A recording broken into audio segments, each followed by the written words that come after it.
योगी जी, आपको न्यूज़ 18 को ये एक्सक्लूसिव इंटरव्यू देने का बहुत बहुत धन्यवाद।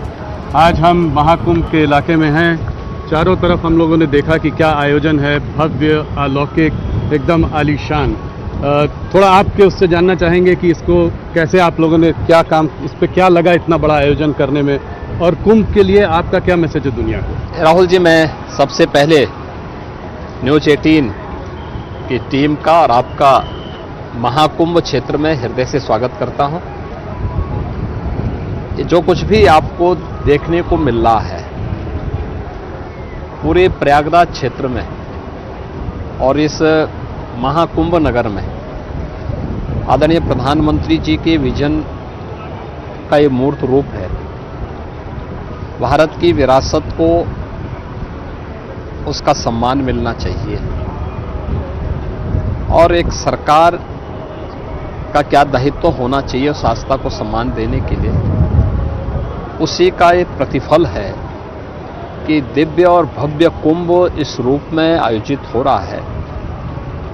हजारों वर्षों की विरासत को आज की पीढ़ी जान पा रही है और जो पीढ़ी काफी उम्र दराज हो चुकी है उस पीढ़ी को भारत की इस पुरातन गौरव को अपनी अगली पीढ़ी को देने में भी गौरव की अनुभूति होगी कि हमारी विरासत अब सुरक्षित है और इसी भव्य और दिव्य रूप में आगे बढ़ेगी। यह दृश्य सनातन धर्म का वह दिव्य और भव्य स्वरूप है जिसका आज आप यहाँ अवलोकन कर रहे हैं, जिसके लिए हमारा सनातन धर्म जाना जाता था।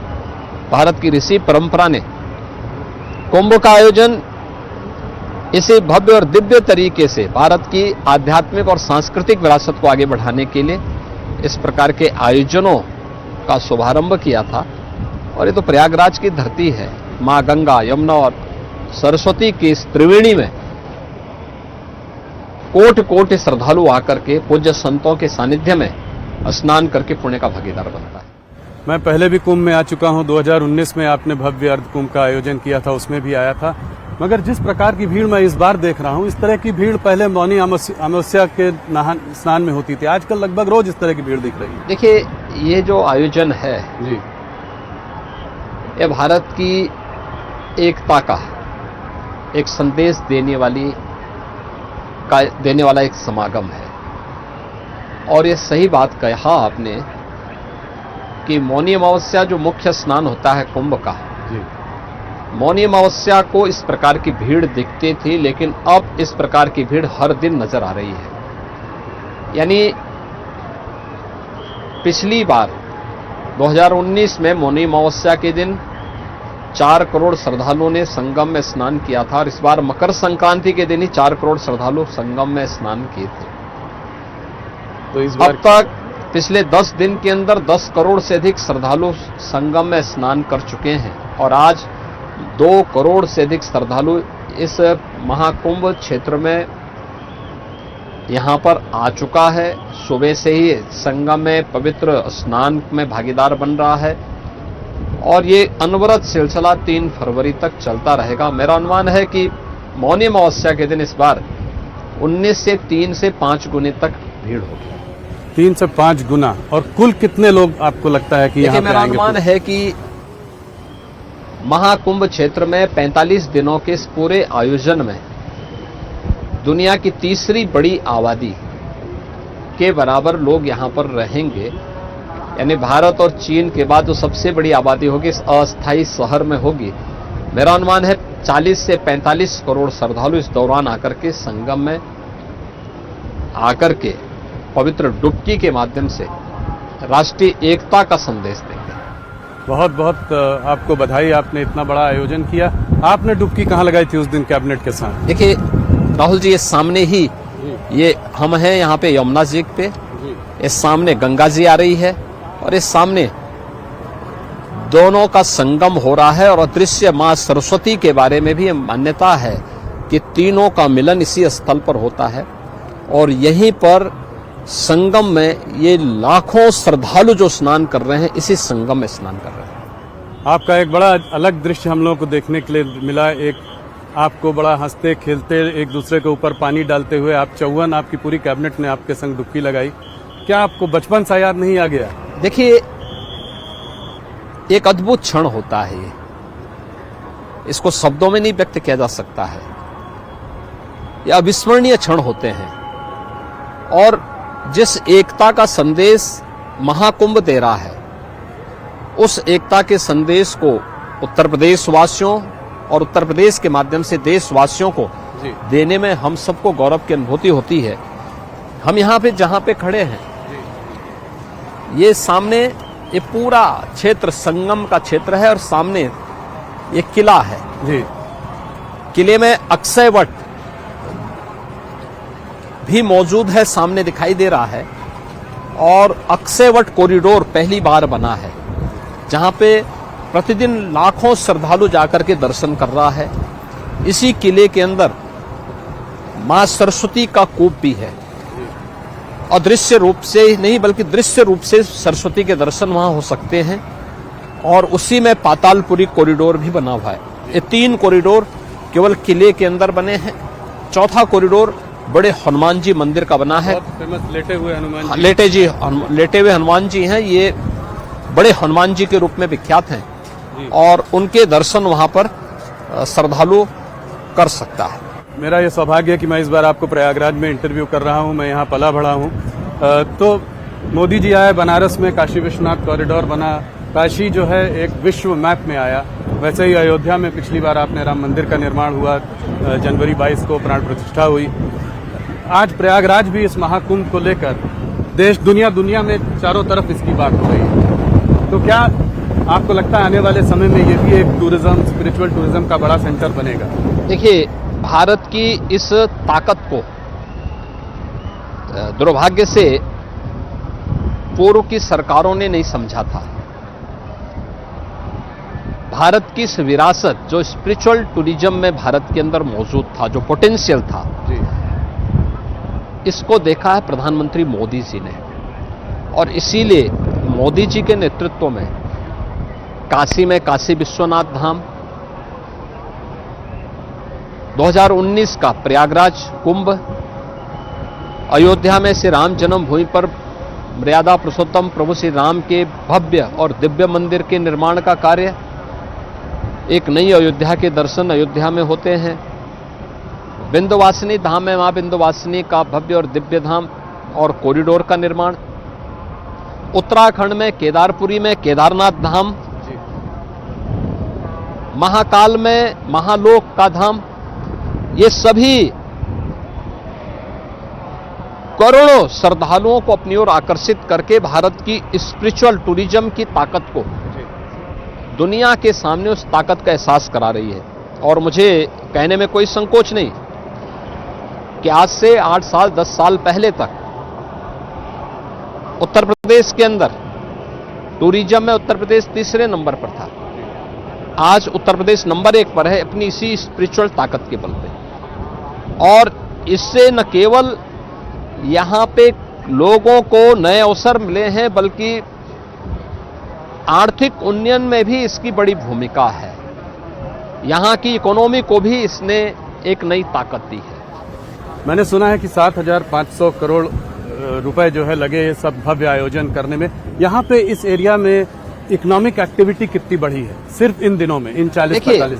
देखिए, मैं जो 7,500 करोड़ रुपए खर्च हुए हैं वो केवल आयोजन में ही नहीं बल्कि प्रयागराज सिटी को जोड़ने वाले जो कनेक्टिंग मार्ग्स हैं, हाईवे हैं, उनमें, रेलवे स्टेशंस में, एयरपोर्ट पे और प्रयागराज सिटी के सर्वाधिक यानी एक व्यवस्थित डेवलपमेंट में रोड, ओवरब्रिज, अंडरपास, फ्लाईओवर्स, इन सब में मिलाकर के इतना खर्च हुआ है। और ये सारी जो भी आप यहाँ पे समागम देख रहे हैं और अगले 45 दिनों के अंदर देखेंगे, इससे उत्तर प्रदेश की इकोनॉमी में कम से कम 2 लाख करोड़ रुपए का इसके माध्यम से ही ग्रोथ होने वाली है। तो यह एक नई इकोनॉमिक्स उत्तर प्रदेश और भारत दुनिया को देने जा रहा है कि आप जब भी अपनी ताकत को पहचानेंगे तो ग्रोथ इसी प्रकार से आगे बढ़ेगी। 2 लाख करोड़ मतलब करीब करीब 10% जीडीपी यूपी का जो जीडीपी होगा उसका 10% योगदान अकेले महाकुंभ देने जा रहा है। बहुत बड़ी बात है ये, आपने इसका विजन हम लोगों को बताया। आइए चर्चा जारी रहेगी, मंच में बैठते हैं। इसके पहले कि हम लोग चर्चा जारी रखें, थोड़ा सा हम अपने दर्शकों को दिखाना चाहते हैं कि ये कुंभ के आयोजन में क्या हुआ, लोगों ने कैसे रिएक्ट किया। हमने देश भर से लोगों से बात की है, कुछ ग्लोबल लोगों से भी बात की है, तो उसको हम लोग अपने स्क्रीन में दिखाएंगे। आइए।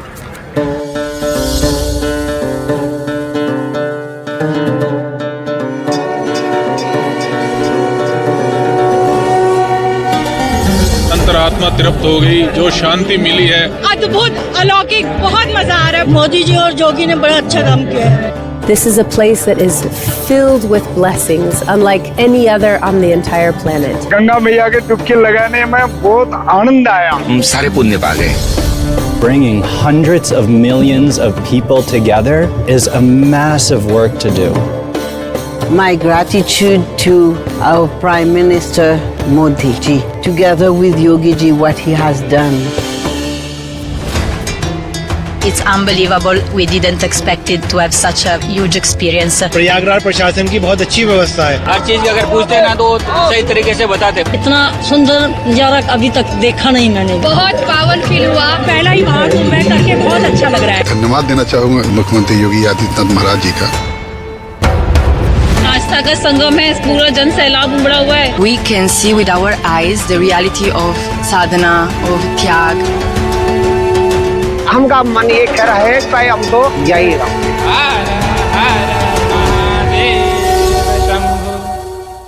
योगी जी, हम लोग महाकुंभ के आयोजन के बारे में बात कर रहे थे। मैंने एक और अलग चीज इस बार देखी।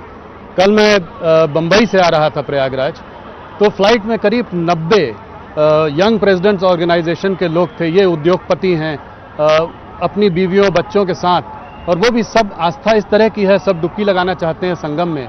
मैंने यूथ देखा है, ग्लोबल बहुत अट्रैक्शन है। ग्लोबल का अट्रैक्शन हरदम रहा, पर इस साल कहीं ज़्यादा। तो ये सब कैसे पॉसिबल हुआ, कैसे आपने आउटरीच किया इन सब के लिए? देखिए, महाकुंभ के आयोजन में तो सबसे बड़ी बात यह है, भारत की जो यंग जनरेशन है जी, वो बहुतायत संख्या में है।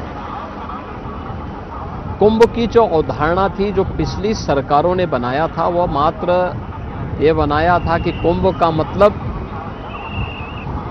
बुजुर्गों का एक आयोजन जी, और उन्होंने उसके लिए कोई सुविधा नहीं देते थे। कुंभ को गंदगी का, भगदड़ का, अव्यवस्था का एक पर्याय बना दिया था।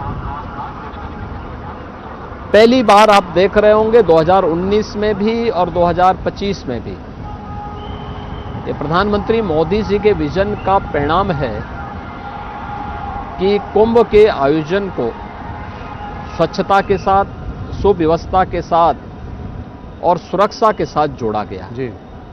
और ये आयोजन इतने भव्य तरीके से आयोजित हो पा रहे हैं, तो स्वाभाविक रूप से जब आस्था और आधुनिकता का संगम होगा तो युवा उधर आकर्षित होगा। हर वह व्यक्ति जो समाज जीवन के साथ जुड़ा हुआ है, वह उद्यमी हो, टेक्नोक्रेट हो, अच्छा कोई चिकित्सक हो, या किसी जीवन के किसी भी अन्य क्षेत्र में जो एक प्रगतिशील सोच रखता है, वह हर व्यक्ति उसके साथ जुड़ेगा। और जो दृश्य आपको देखने को मिल रहा है कि यंग सीओज को आपने देखा कल जी, फ्लाइट से यहाँ आते हुए, आपने 13 और 14 को जो आपकी रिपोर्टिंग थी उसमें भी आपने इस चीज को महसूस किया होगा जी, कि न केवल भारत के बल्कि दुनिया भर से आए हुए जो भी पर्यटक थे, श्रद्धालु थे, उसमें हिंदू ही नहीं थे, सनातन धर्मावलंबी नहीं थे, अहिंदू भी थे। जिन लोगों ने संगम में डुबकी लगाई तो अभिभूत होकर के उन्होंने तारीफ की इन सभी चीजों की, कि भव्य और दिव्य रूप में आयोजन कैसे हो सकते हैं, और उसका एक दृश्य ये सब। योगी जी, आपके गुरु महंत अवैधनाथ जी राम जन्मभूमि के मूवमेंट से बहुत जुड़े हुए थे। पिछले साल जो है राम मंदिर का भव्य उद्घाटन भी हुआ। आपके लिए इस साल का कुंभ जो है इमोशनल मोमेंट रहा होगा ये सब देखते हुए? देखिए, ये मेरा सौभाग्य है कि 2024 का जनवरी माह 500 वर्षों का इंतजार समाप्त करके भव्य और दिव्य राम मंदिर के रूप में हम सबके सामने आया है। जी 500 वर्षों के बाद रामलीला अपने दिव्य धाम में विराजमान हो पाए और मैं एक सेवक के रूप में वहां देश और दुनिया से आने वाले श्रद्धालुओं की सेवा के लिए उपस्थित था। 2019 का कुंभ और 2025 का महाकुंभ के आयोजन का भी अवसर हमें प्राप्त हो रहा है, तो स्वाभाविक रूप से हम सौभाग्यशाली हैं। हाँ, 2013 का कुंभ भी था, उस समय मेरे पूज्य गुरुदेव भी यहाँ पे थे, आज वे इस लोक में नहीं हैं, लेकिन सूक्ष्म रूप से उनका आशीर्वाद जरूर प्राप्त हो रहा होगा। वे तमाम दिव्य विभूतियाँ जो 2013 में थी आज नहीं हैं, लेकिन आज ये सब दृश्य देख करके वे संतुष्ट हो रहे होंगे, उनका आशीर्वाद जरूर इस पूरे आयोजन को प्राप्त हो रहा होगा। लेकिन जो ये सफलता की नई कहानी आज उत्तर प्रदेश लिख रहा है, आदरणीय प्रधानमंत्री जी के मार्गदर्शन और उनकी ही विजनरी लीडरशिप के कारण ये सब संभव हो पा रहा है। सनातन धर्म को लेकर मोदी जी की एक बहुत अलग सोच है। कैसे आप अगर एक मैसेज आप दुनिया को सनातन धर्म के बारे में देना चाहें महाकुंभ और के माध्यम से, तो क्या कहेंगे आप? देखिए, महाकुंभ का तो एक ही संदेश है और जिसको आप देख भी रहे होंगे, न जाति न पाति, न कोई संप्रदाय, न कोई लिंग का भेद, सारे लोग एक संगम में स्नान कर पा रहे हैं। कोई भेदभाव किसी के साथ नहीं, बगल में कौन स्नान कर रहा है किसी को पता नहीं। तो महाकुंभ का तो एक संदेश, एकता से ही अखंड रहेगा ये देश। एकता से, एकता का जो संदेश है वह कुंभ का संदेश जाना चाहिए, इस महाकुंभ का संदेश जाना चाहिए। पूज्य संतों और आने वाले जितने भी श्रद्धालु हैं या पर्यटक हैं, ये सब एकता के संदेश को लेकर के जाएंगे तो सनातन धर्म मजबूत होगा। सनातन धर्म मजबूत होगा तो भारत मजबूत होगा। महंत अवैधनाथ जी भी कहते थे कि जो राम जन्मभूमि मूवमेंट है वो हिंदुओं को एकत्रित एकजुट करने का एक मूवमेंट है।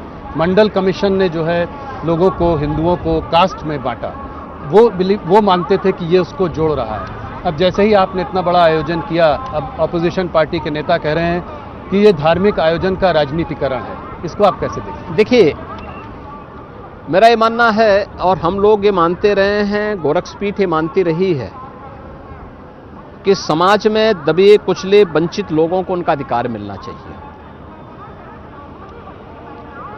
दलित हों, वंचित हों, पिछड़ी जाति के लोग हों, समाज में गरीब तबके के लोग हों, सौभाग्य से स्वतंत्र भारत में उन सबको उनका अधिकार प्राप्त हो रहा है। लेकिन अपने राजनीतिक स्वार्थ के लिए समाज को बांटा जाए, जातिवाद के नाम पर, क्षेत्रवाद के नाम पर, भाषावाद के नाम पर, यह देशद्रोह से कम नहीं। यह अपने आप में एक देशद्रोह है। जातिवाद के नाम पर, क्षेत्र और भाषा के नाम पर आप समाज को बांटेंगे और सत्ता प्राप्त करके फिर परिवारवाद को बढ़ावा देंगे। वर्तमान भारत इसको स्वीकार करने को तैयार नहीं है, इसको नहीं स्वीकार किया जाना चाहिए। इससे देश कमजोर होगा। हमें बंटना नहीं है, हमें एक रह करके भारत को मजबूत बनाना है। भारत की मजबूती सनातन धर्म की मजबूती है, हर एक भारतवासी की मजबूती है। राहुल गांधी और अखिलेश यादव जी जैसे ऑपोजिशन के नेता कास्ट सेंसस की बात करते हैं, तो आपका क्या मत है? क्या आप कास्ट सेंसस के पक्ष में हैं या आप इसको एक खतरा मानते हैं? मेरा मानना है कि हर गरीब को, हर वंचित को, हर दलित को, हर पिछड़ी जाति के व्यक्ति को, हर गरीब को उसका अधिकार मिलना चाहिए और किसी भी संवेदनशील सरकार का यह दायित्व बनता है। और ये देश का सौभाग्य है कि पिछले एक दशक के अंदर आजाद भारत में पहली बार हर दलित, हर वंचित, हर गरीब, हर पिछड़ी जाति के व्यक्ति को उसका अधिकार प्रधानमंत्री मोदी जी के नेतृत्व में मिला। 4 करोड़ गरीबों को एक आवास मिल जाना, 12 करोड़ गरीबों के घर में शौचालय बन जाना, 10 करोड़ गरीबों के घर में एलपीजी के कनेक्शन जल जाना, 4 करोड़ गरीबों के घर में बिजली के निःशुल्क कनेक्शन उपलब्ध हो जाना, 80 करोड़ लोगों को फ्री में राशन की सुविधा लगातार पिछले 5 वर्ष से प्राप्त हो रही है। यह पहली बार हुआ है। हर एक तबके के लिए उस प्रकार की योजना, 12 करोड़ किसानों को किसान सम्मान निधि का लाभ प्राप्त हो रहा है। कोई किसी की जाति नहीं देखी गई, किसी के साथ भेदभाव नहीं किया गया। ये केवल जब मोदी जी के नेतृत्व में वेलफेयर की स्कीम सबका साथ और सबके विकास की भावना के साथ आगे बढ़ रही है, तब बांटने वाले लोग फिर जातीय आधार पर, क्षेत्र और भाषाई आधार पर बांटने की कुछ चेष्टा कर रहे हैं। भारत को और सनातन धर्मावलंबियों को खास तौर पर इससे सावधान रहना होगा। योगी जी, इसके बावजूद 2024 के चुनाव में आप लोगों ने 400 पार का, एनडीए ने 400 पार का नारा दिया, मगर ऑपोजिशन ने संविधान बदलने की बात जो कही, वो कहीं ना कहीं कुछ ना कुछ हद तक थोड़ी चिपक गई। और आप यूपी में अगर लें तो उम्मीद थी कि 2019 से भी ज़्यादा आंकड़े आएंगे, मगर आप लोग 33 सीटों में सिमट गए। क्या लगता है, क्या हुआ, कहाँ गलती हो गई? देखिए, इंडी गठबंधन विदेशी पैसों के बल पर उन्होंने इतना दुष्प्रचार किया है।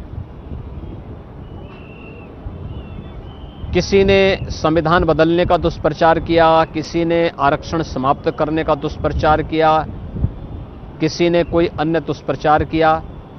तमाम प्रकार का दुष्प्रचार करते करते इन लोगों ने सोशल मीडिया प्लेटफॉर्म का और डिजिटल मीडिया का भी का माध्यम बना करके इन्होंने उस समय जो कुछ भी दुष्प्रचार किया था, जनता को चुनाव के बाद उसका एहसास हो पाया।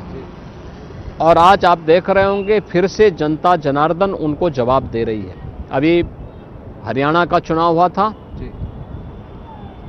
भले ही लोकसभा चुनाव में 50% सीटें उन्होंने पाई थी, 50% बीजेपी ने पाई थी, लेकिन लोकसभा चुनाव के बाद विधानसभा के चुनाव में Bharatiya Janata party full majority के साथ वहां सरकार बनाने में सफल हुई। महाराष्ट्र के अंदर उन्होंने उस समय सफलता प्राप्त की थी, लेकिन विधानसभा चुनाव में फिर से भारतीय जनता पार्टी ने वहां फुल मेजॉरिटी के साथ सरकार, एनडीए की सरकार बनाने में सफलता प्राप्त की।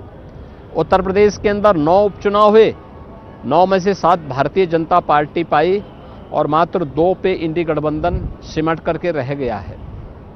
ऐसे ही अन्य क्षेत्रों में भी इस प्रकार के परिणाम सामने आए हैं।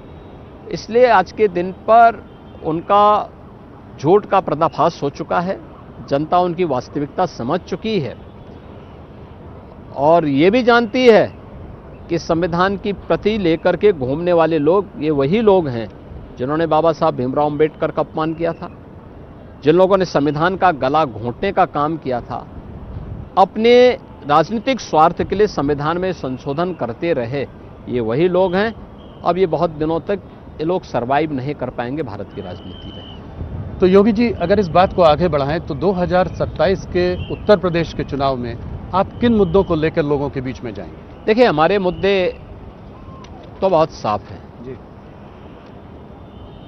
हमें विरासत और विकास को आगे बढ़ाना है, गरीब कल्याणकारी योजनाओं को लेकर के आगे बढ़ाना है, सुरक्षा का बेहतर माहौल देना है, सबका साथ और सबके विकास के भाव के साथ भारतीय जनता पार्टी और एनडीए 2027 के चुनाव में भी आगे बढ़ेगी और फुल मेजॉरिटी के साथ अपनी सरकार फिर से यूपी के अंदर बनाएगी। तो लॉ एंड ऑर्डर के मुद्दे के अलावा और कौन से मुद्दे उठाएंगे? मैंने कहा ना, विरासत भी है तो विकास भी, वेलफेयर की स्कीम भी है। हर गांव, हर गरीब, हर किसान, हर नौजवान, हर महिला, इन सभी के हितों को प्राथमिकता देते हुए सरकार अपना कार्य कर रही है। उत्तर प्रदेश में जो आपके एलाइज हैं वो कितने महत्वपूर्ण रहेंगे? मैं देख रहा था आपने प्रेस कॉन्फ्रेंस में सबको आगे बुलाया, आपने राजभर जी की बात करी। सभी लोग मंत्रिमंडल के भाग हैं, तो मंत्रिमंडल में सभी लोग मिलकर के निर्णय लेते हैं और यहाँ पे सभी लोग आए थे, तो मंत्रिमंडल के सामने जब फोटोग्राफी की बात आई तो हमने कहा भी हमारे सभी सहयोगी दलों के लीडर्स भी सामने आ जाए। तो ये माना जाए हम साथ साथ हैं, सभी लोग साथ में हैं, आगे साथ रहेंगे। आपने हरियाणा और महाराष्ट्र में एक शानदार जीत की बात करी, बहुत बड़ा कमबैक रहा और बहुत कन्विंसिंग विक्ट्री रही दोनों जगह। महाराष्ट्र में तो बहुत बड़ी जीत रही। आपने एक नारा दिया उन दिनों, बटोगे तो कटोगे। तो मैं ये जानना चाह रहा था आपसे कि ये नारा आपके कहाँ से आया, कैसे सोचा, और इसका अर्थ थोड़ा समझाएं हमको। देखिए मैं हरियाणा चुनाव के दौरान मथुरा मुझे जाने का अवसर प्राप्त हुआ था। रात्रि को मैं मथुरा में था, सुबह मुझे वहाँ पर आगरा में दुर्गादास राठौर की प्रतिमा का अनावरण करने का अवसर प्राप्त हुआ। दुर्गादास राठौर मध्यकाल में एक बहुत प्रतापी सेनापति थे, जोधपुर राजा के। तो स्वाभाविक रूप से उस समय दुर्गादास राठौर के बारे में कहा जाता है कि जब जोधपुर के राजा महाराजा जसवंत सिंह को औरंगजेब परास्त नहीं कर पाया, उन्होंने उनके साथ समझौता किया और समझौते में इस बारे में कहा कि भाई आप अफगानों पे हमला करिए, मैं पीछे से आपकी सहायता करूंगा। राजा जसवंत सिंह जी जब अफगानों पर हमला करने के लिए निकले तो इसी में धोखे से औरंगजेब ने पीछे से हमला किया और राजा जसवंत सिंह उस युद्ध में शहीद हुए। उनका पुत्र अजीत सिंह साथ में था, रानी साथ में थी। जब सेनापति दुर्गादास राठौर ने देखा कि राजा को मारने के बाद अब ये राजकुमार को मारना चाहते हैं, तो उन्होंने राजकुमार और रानी को ले जाकर के एक आश्रम में उन्हें रखा और फिर वहां से उनको दूर लेके चले गए। जब राजकुमार अजीत सिंह बड़े हुए तो उन्होंने फिर जोधपुर का राजा उन्हें बनवाया। 91 वर्ष की उम्र तक दुर्गादास राठौर जोधपुर में रहे। उसके बाद उन्होंने संन्यास लिया और जैन चले गए, वहीं उन्होंने अंतिम श्वास ली। उस पूरी परंपरा के प्रति राठौर तेलीय परंपरा, तेलीय जाति से जुड़े हुए जितने भी लोग हैं, आगरा में वो मूर्ति लगाना चाहते थे, लेकिन कुछ लोग समुदायों के द्वारा विरोध किया जा रहा था। हम लोगों ने दोनों समुदायों को बुला के बात की, अंततः समझौता हुआ, फिर मूर्ति स्थापित हुई। तो उसी में मैंने कहा था कि बटोगे तो कटोगे, एक रहोगे तो नेक रहोगे। और मैं आभारी हूं आदरणीय प्रधानमंत्री जी ने एक रहोगे सेफ रहोगे के माध्यम से पूरे देश को इसके साथ जोड़ने का संदेश दिया है। और मैं मानता हूं महाकुंभ का भी यही संदेश है कि एकता से ही अखंड रहेगा देश। देश अखंड रहेगा तो देश सुरक्षित रहेगा, सनातन धर्म सुरक्षित रहेगा। सुरक्षित है तो हर जाति, हर मत, हर मजहब, हर संप्रदाय, हर पंथ भी सुरक्षित रहेगा। और सुरक्षा है तो समृद्धि अपने आप आएगी। मैं एक चीज़ आपसे समझना चाह रहा था कि आपके पहले कार्यकाल में लॉ एंड ऑर्डर एक बहुत बड़ी प्रॉब्लम आपने सॉल्व की, उसका आपको जनता ने आपको दोबारा बहुत बड़ी जीत दिलाई। इस कार्यकाल में आपकी बड़ी उपलब्धियां क्या हैं? देखिए, हमने जो कहा सो करके दिखाया है। जो पहले भी कहा गया था कि मोदी है तो मुमकिन है, तो मोदी जी के नेतृत्व में, उनके मार्गदर्शन और उनके आशीर्वाद से भारतीय जनता पार्टी ने जो कहा सो करके दिखाया है। और मुझे लगता है कि जब व्यक्ति का आचार और विचार में साम्यता होती है तो जनता जनार्दन का आशीर्वाद उसके साथ में होता है। जनता को सुरक्षित माहौल चाहिए, नौजवान को रोजगार चाहिए, किसान को अपनी समृद्धि को आगे बढ़ाने के लिए अवसर चाहिए, हर बहन और बेटी को सुरक्षा चाहिए, हर व्यापारी सुरक्षित माहौल में व्यापार कर सके, उसके लिए जॉब डूइंग की व्यवस्था हो। ये डबल इंजन की सरकार उत्तर प्रदेश के अंदर कर रही है, उसका लाभ बीजेपी को प्राप्त होगा। एक थोड़ा सा पर्सनल सवाल है कि आपको एक एडमिनिस्ट्रेटर की तरह लोगों ने देखा आपके पहले कार्यकाल में, एक कठोर एडमिनिस्ट्रेटर, जो आपने दृढ़ निश्चय किया वो करके दिखाया। आप एक एडमिनिस्ट्रेटर की तरह कैसे इवॉल्व किए हैं पहले कार्यकाल से दूसरे कार्यकाल में? देखिए, मैं एडमिनिस्ट्रेटर नहीं हूं, मैं तो एक सामान्य नागरिक हूं, एक सामान्य साधु हूं। हमारे साधु परंपरा के, संतों और योगियों की परंपरा की जो दिनचर्या होती है उसका पालन करता हूं। हाँ, कठोरता से उसका पालन स्वयं के ऊपर करता हूं। तो जब मेरे ऊपर लागू होता है तो स्वाभाविक रूप से उसका लाभ उत्तर प्रदेश को प्राप्त होता है। अगर मैं स्वयं उसका लागू न करूं तो स्वाभाविक रूप से उत्तर प्रदेश इन सबसे वंचित होगा, लेकिन मैं उसको कठोरता से अपने ऊपर लागू करता हूं तो उसका लाभ यूपी को प्राप्त होता है। योगी जी, आपने अभी हरियाणा और महाराष्ट्र में शानदार जीत की बात करी, अभी चुनाव है दिल्ली का, आप मैदान में उतरे हैं, आपने आते ही हिंदुत्व की बात करी, समाज को जोड़ने की फिर एक कोशिश की है। इस बार क्या लगता है, बीजेपी की सरकार 26 साल के बाद प्रयागराज में है ना जी? आप प्रयागराज में हैं? बिल्कुल। प्रयागराज में माँ गंगा, माँ यमुना और माँ सरस्वती का संगम की त्रिवेणी है जी। यहाँ की यमुना जी में और दिल्ली की यमुना जी में अंतर देखिए। यहाँ की यमुना जी में आप आचमन भी ले सकते हैं, स्नान भी कर सकते हैं। क्या दिल्ली में ये संभव है? और मैं यही कहना चाहता हूं कि दिल्ली में आम आदमी पार्टी ने देश को धोखा दिया है, दिल्ली वासियों को धोखा दिया है, राजधानी वासियों के साथ धोखा किया है। आप देख सकते हैं वहां पर यमुना जी को गंदे नाले में बदल दिया है। उसका दुष्परिणाम दिल्ली वासी तो भुगत ही रहे हैं, हमारे मथुरा, वृंदावन, आगरा वासी भी भुगत रहे हैं। ये तो बाद में जब हम लोग आगे आते हैं, चंबल, केन, बेतवा और अन्य नदियों का पावन जल यमुना जी में मिलता है तो इतनी दिव्य नदी आती है। और फिर इसमें ट्रीटमेंट के प्लांट हम लोगों ने जगह जगह जो लगाए हैं, उसके परिणाम सामने हैं कि इतनी अविरल और निर्मल यहाँ पे गंगा जी और यमुना जी दिखाई देती है। अन्यथा इन लोगों ने जिस प्रकार की स्थिति पैदा की है, ये केवल नदी नहीं, ये तो भारतीय संस्कृति के साथ इन्होंने इसी प्रकार का धोखा किया है। यही धोखा इनका भारतीय संस्कृति के प्रति भी है। केजरीवाल जी ने पलट के कहा है कि जो है वो अपने एजुकेशन मिनिस्टर को यहाँ भेजना चाहते हैं ताकि वो योगी सरकार को कुछ टिप्स दे सके कि एजुकेशन में कैसे चेंजेस। उनका एजुकेशन मिनिस्टर यूपी में आया तो यूपी से कुछ सीख करके जाएगा। यूपी के अंदर देखना है, याद रखना, उनको याद रखना होगा, यूपी का एजुकेशन का बजट उतना है जितना पूरे दिल्ली का बजट है। उनका 78,000 करोड़ का बजट है और यूपी का 1 लाख करोड़ रुपए से अधिक का बजट केवल एजुकेशन का है। पूरे दिल्ली का टोटल बजट 78 से 80,000 करोड़ का है और यूपी का 1 लाख से 1,20,000 करोड़ का अकेले एजुकेशन का बजट है।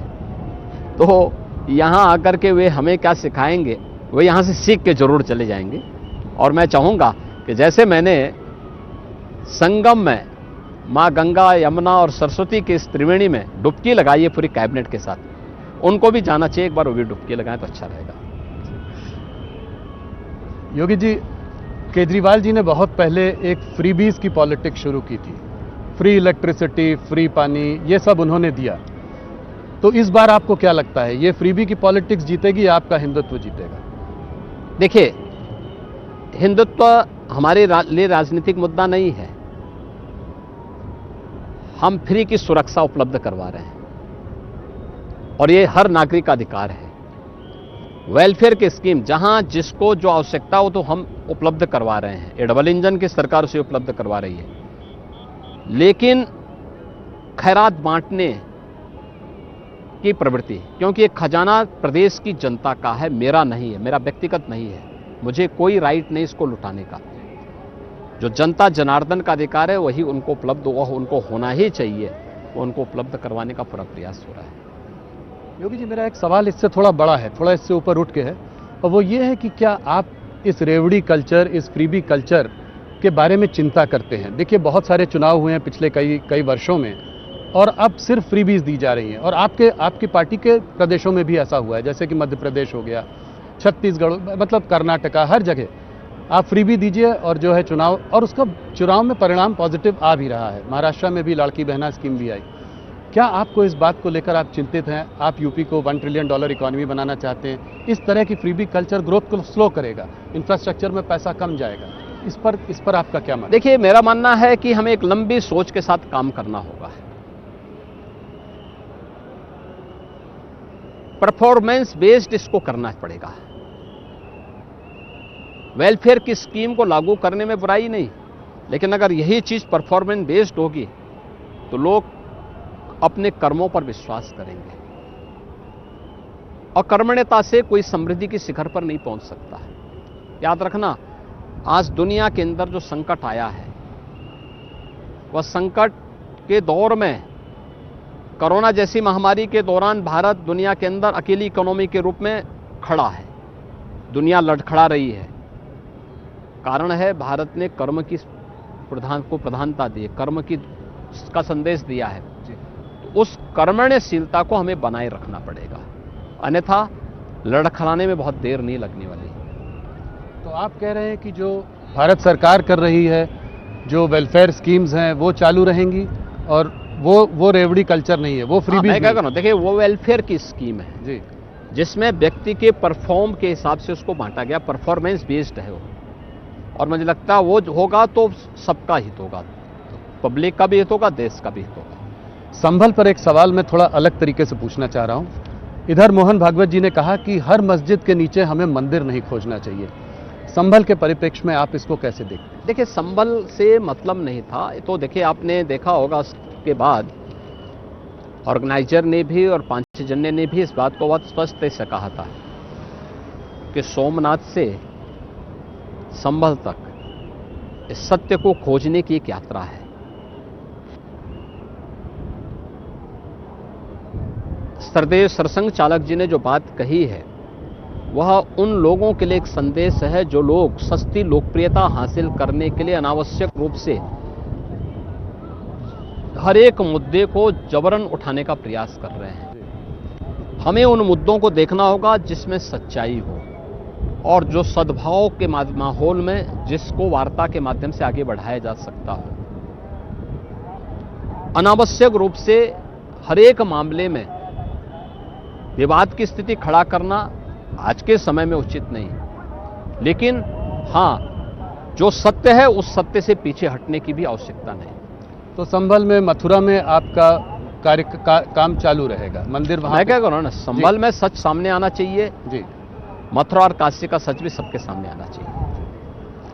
ऑपोजिशन बार बार एक बात ये जरूर कहता है कि योगी जी जो है हरदम मुसलमानों को टारगेट करते हैं। ये पहले हम लोग इस पर वार्तालाप कर चुके हैं, मगर पहले आजम खान थे तो अब बर्क फैमिली है, पहले बकरी चोर के केस दर्ज होते थे, अब बिजली के चोरी के केस दर्ज होते हैं। इसको क्या जवाब है आपका? देखिए, हम किसी को टारगेट नहीं करते जी, और उसकी आवश्यकता भी नहीं है, लेकिन जो लोग समाज के सौहार्द को बिगाड़ना अपना जन्मसिद्ध अधिकार समझते हैं, अराजकता फैलाना अपना अधिकार मानते हैं, उनको कानून के दायरे में लाना इस सरकार का नैतिक दायित्व भी है, और अपना उस कर्तव्य का पालन सरकार कर रही है। भारत में लाखों बांग्लादेशी आज यहाँ पे हैं। ये मुद्दा आपने जो है अपने दिल्ली के उसमें भी उठाया है, उसकी वजह से दंगे हो रहे हैं।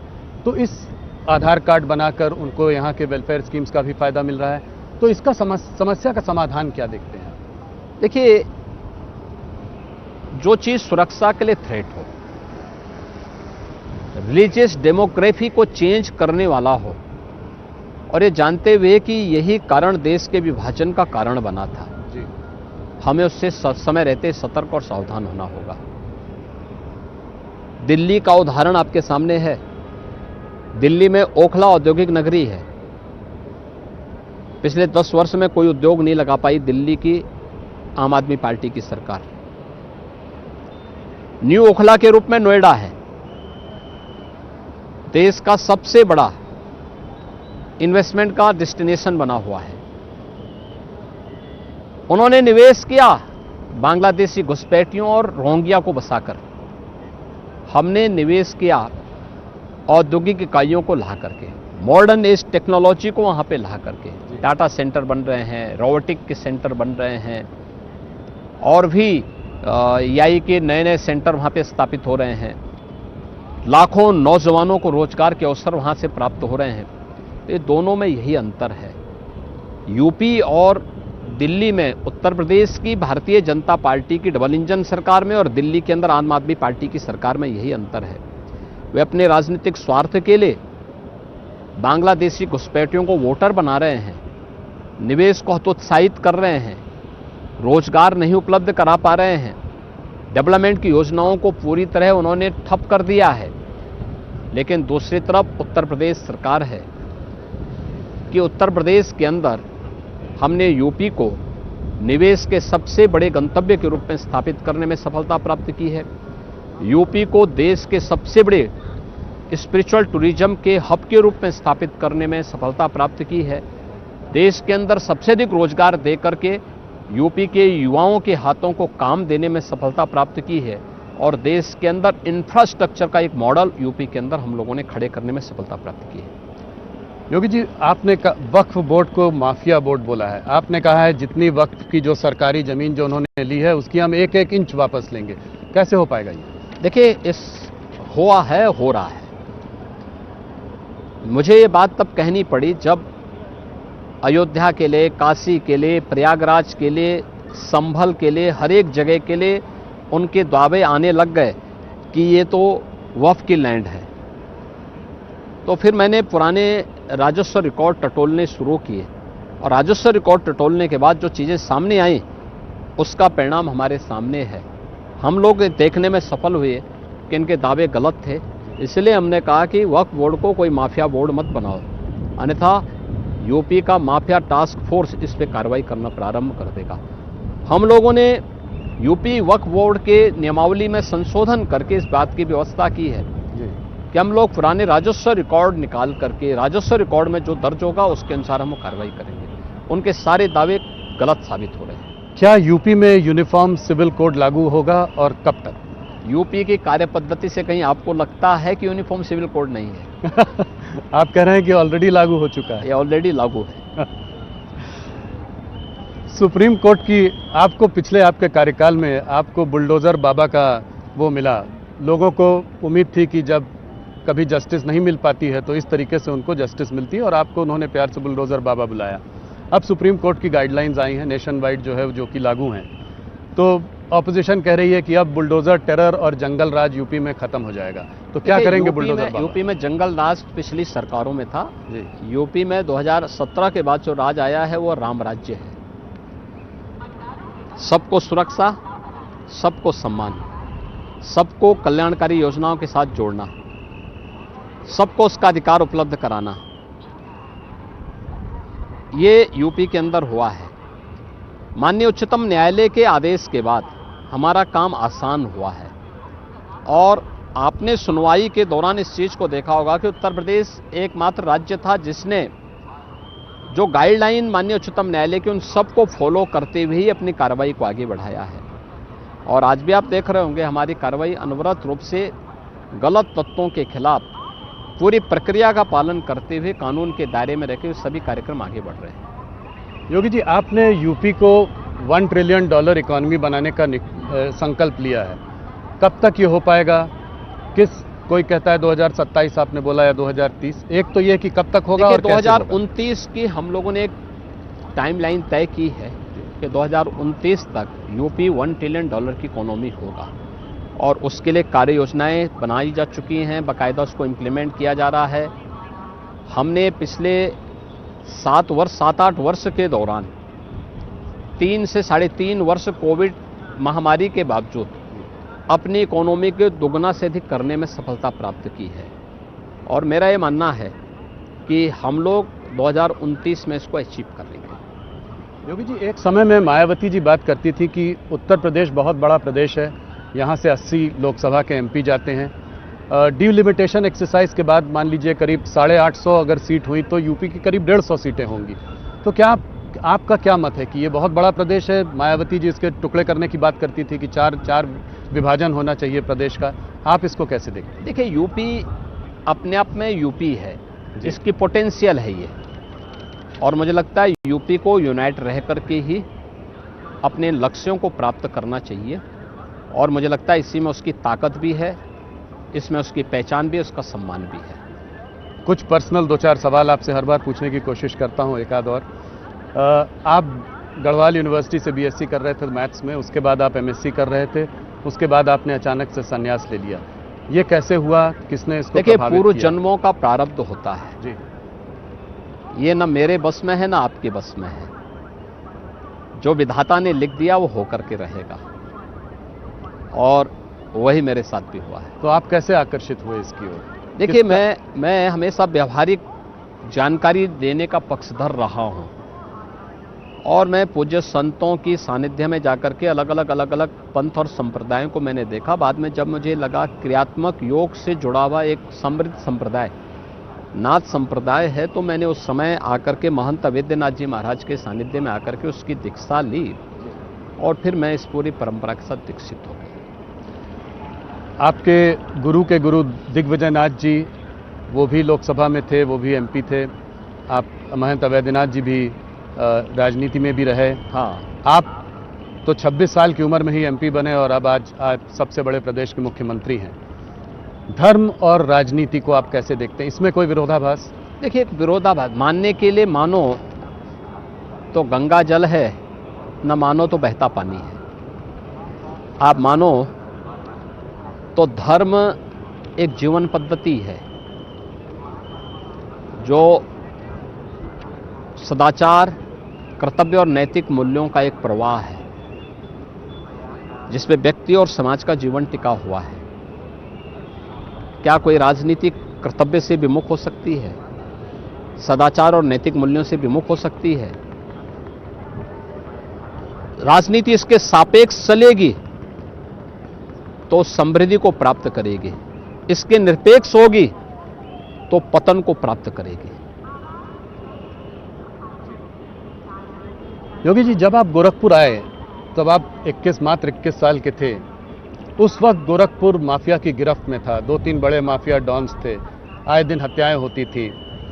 क्या आप जब वहां आए तो उससे कुछ सीख मिली कि आगे आप कैसे, आपकी आज सोच जो है क्या उस वक्त? देखिए, मैं जब 1992-93 में गोरखपुर आया था, सचमुच स्थिति बहुत खराब थी। 3-4 तो बड़े बड़े माफियाज थे ही, उनके गुर्गे अलग से थे। गोरखपुर का हर व्यापारी, हर उद्यमी गुंडा टैक्स देता था, हर चिकित्सक गुंडा टैक्स देता था।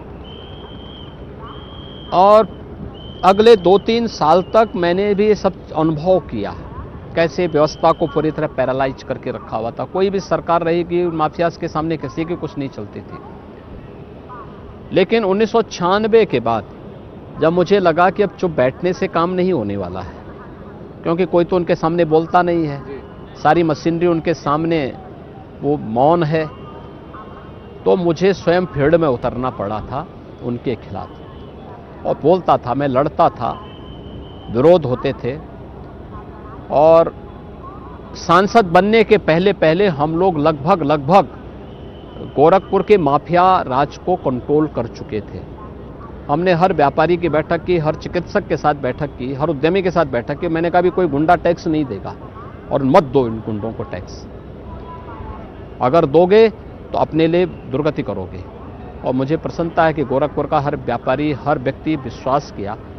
आज वहाँ पे एकदम शांति है, सुरक्षा है, और पूरा प्रदेश के अंदर उसको लागू करने में, जब मुख्यमंत्री बना तो मुझे उसको लागू करने में सफलता मिली। बहुत खतरनाक काम था उस वक्त, उनसे लड़ना कोई सामान्य बात नहीं, क्योंकि वे सब सत्ता प्रायोजित थे, सत्ता का संरक्षण उन माफियाज को था। लेकिन आज मुझे लगता है कि वो जो संघर्ष है वह न्यू बनी आगे प्रदेश के माफियाज से लड़ने में। योगी जी, आपने बहुत छोटी उम्र में अपने फैमिली को छोड़ दिया। आपके फैमिली के बारे में लोग ज़्यादा जानते भी नहीं हैं। थोड़ा बहुत जो हम लोग जानते हैं, आपकी एक बहन है, वो एक टी स्टॉल चलाती हैं। आपके एक भाई शायद सूबेदार हैं, हो सकता है मैं कुछ गलत भी हूँ। एक भाई आपके पत्रकार हैं, एक जो है गोरखनाथ कॉलेज में काम करते हैं। तो इस तरह के सामान्य वातावरण में आप पले बढ़े, आज आप प्रदेश के मुख्यमंत्री हैं। क्या इनसे बातचीत हो पाती है? क्या मिल पाते हैं? क्या याद आती है? देखिए, ये मेरा सौभाग्य है कि मेरा जो जैविक परिवार है, मेरे परिवार के जो भी सदस्य हैं, वे लोग मेरे कार्य में, मेरे किसी भी धार्मिक या राजनीतिक कार्य में किसी प्रकार का कोई हस्तक्षेप उस अभियान के साथ कभी नहीं किए। यहाँ तक कि मेरे पास भी नहीं आते। उनमें से मुझे लगता है किसी ने भी गोरखनाथ मठ नहीं देखा होगा, अभी तक नहीं देखा होगा। और कुंभ में भी मैं मेरे लिए इस पूरा परिवार जो यहाँ आ रहा है सब मेरे लिए परिवार जैसा है। तो मुझे इन सब की सेवा करने में आनंद की अनुभूति होती है और मैं मानता हूँ इनका जो पुण्य होगा ये सब पुण्य उन लोगों को भी प्राप्त हो जाएगा। एक आखिरी सवाल, राजनीति में आने के बाद लोग सत्ता लोभी हो जाते हैं, परिवारवाद होता है, परिवार के बारे में सोचते हैं, अपने बच्चों के बारे में सोचने लगते हैं। एक योगी इस सत्ता लोभ से कैसे दूर रहता है? और अगर आप आज मुख्यमंत्री नहीं होते तो योगी आदित्यनाथ क्या कर रहे होते? मैं एक योगी के रूप में अपना काम कर रहा हूँ, आगे भी काम करता, उसमें कोई वो नहीं। मेरा मिशन एक ही है, सनातन धर्म को मजबूत करना, भारत की मजबूती के लिए काम करना। पूरा जीवन भारत माता के चरणों में है, सनातन धर्म के लिए समर्पित है। इसी में देश का और समाज का कल्याण है। योगी जी बहुत बहुत धन्यवाद। मैं खुद प्रयागराज में पला बड़ा हूं, तो ये मेरा सौभाग्य है कि आज मैं पहली बार प्रयागराज में, वो भी महाकुंभ के पावन पर्व में आपका इंटरव्यू कर रहा हूं। हमारे दर्शकों की तरफ से आपको बहुत धन्यवाद। राहुल जी, आप यहाँ पर आए हैं, आपका और आपकी पूरी टीम का मैं महाकुंभ नगर में अभिनंदन करता हूँ। और ये सुंदर दृश्य जो आप देख रहे हैं सामने, ये त्रिवेणी का है, संगम तट का है। मुझे लगता है कि जो करोड़ों दर्शक हैं न्यूज़ 18 के, उन सबको ये दृश्य देखने का और इसको, इस भव्य स्वरूप को देखने और इससे अभिभूत होने का एक अवसर प्राप्त होगा। बहुत बहुत धन्यवाद। धन्यवाद जी।